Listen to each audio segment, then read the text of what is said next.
केन्द्रापड़ा जिला महाकालपड़ा ब्लॉक तहसिल सम्मुखें भारतीय community party पक्षर विभिन्न दफा दाबी नहीं रामचंडी कृषक सभा बतीघर पक्षर भिक्षाव समावेश अनुष्ठित हो जाइछि। शिल्प को आमे स्वागत करुचु। जंगल जमी रे दीर्घ वर्ष धरी बसवास करी आमे चाषबास करी परिवार प्रतिपोषण करी आसुचु। सूचना योग्य निकटरे अरसेल मित्तल निपल स्टील पक्षर एक सर्वे हो जाइछि।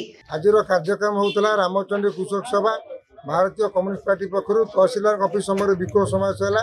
वर्तमान महाकपड़ा अंचल जो मैंने दीर्घ 100 वर्ष धरी कंदा चाष कर जमी चाष कर 3 वर्ष धरी बर्तमान सरकार आरंभ कर जमी उत्खात करेंगे, जंगल जमी को बरखास्त करेंगे। आम डिमांड करने चाहूँ जमी अधिग्रहण कर शिल्प कर मना ना, किंतु समस्त जमी की सरकार 5 कोटी टंका दिंतु।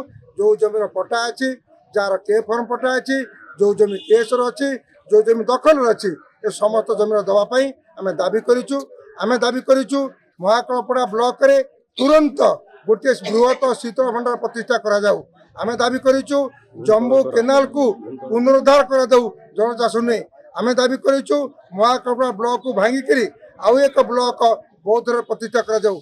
आम दाबी करूँ जो मैंने अच्छा मत्स्यजीवी अच्छा चाषी अच्छा मेडिकल कॉलेज केन्द्रापड़ा जिला प्रतिष्ठा करा जाऊ। सर्वोपरि कंदा चाषी मान को उपेक्षित न करी आलोचना करी शिल्प मित्तल निपण शिल्प को तुरंत प्रतिष्ठा करंतु, किंतु जमी अधिग्रहण कला बेले कंदा चाषी मान को रामचंद्र कृषक साथी मान को एकर प्रति 5 कोटी दिंतु, पिला को निजुक्ति दिंतु। ये हूँ 16 दफा दाबी।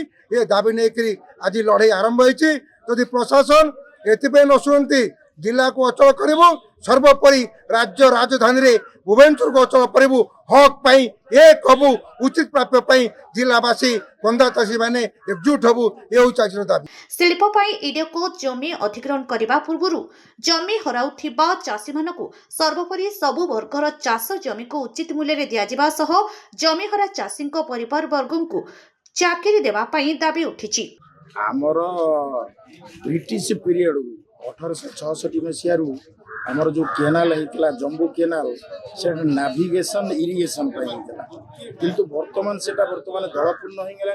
से केनाल को सरकार सफा करना पूर्ववर्ती सरकार कले ना। ये सरकार आसिया पूर्व कहते आम आसवा मात्रे निश्चिंत पदक्षेप नबू, किंतु 18 मास बीती जाते सुधा ये सरकार किसी करना।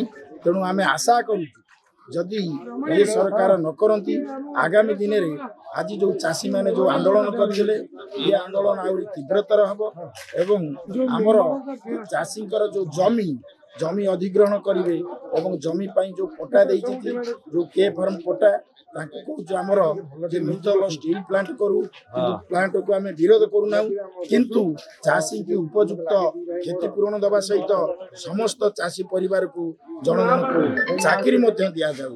यह हूँ परिसर में अतिरिक्त तहसीलदार पहुंची दाबीपत्र ग्रहण करिथिबा देखिबाकु मिलिछि। आज आम 16 दफा दाबी नहीं गोटे विक्षोभ करूँ अंचलवासी।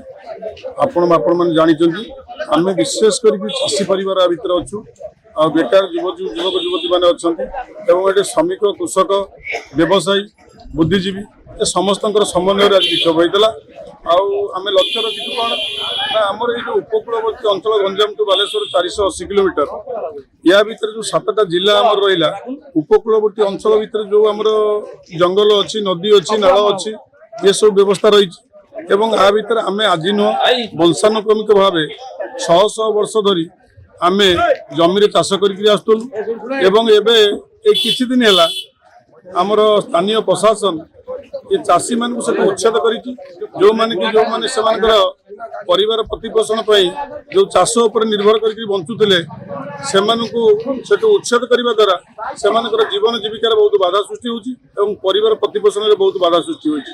तार फलस्वरूप अन्यान्य 15 गोटी दाबी जदि आम ये उपस्थापन करुँ मुख्यांश ये दाबी हूँ गुरुत्वपूर्ण एवं आमको आगे सर्वप्रथम प्राथमिक स्तर में केंद्र सरकार पाखे दाबी रही सी बुझे, राज्य सरकार पाखे दाबी अच्छी से कथा बुझा हो, किंतु बर्तमान आशु समाधान आवश्यकता होची अंचल हजार हजार चाषी जो चाषी परिवार 100 वर्ष धरिक अंचल चाष कर जमी जल जंगल आपको सुरक्षा देते तो से प्रशासन उच्छेद करुँच जीविका जीवन में बहुत प्रकार बाधा सृष्टि होती।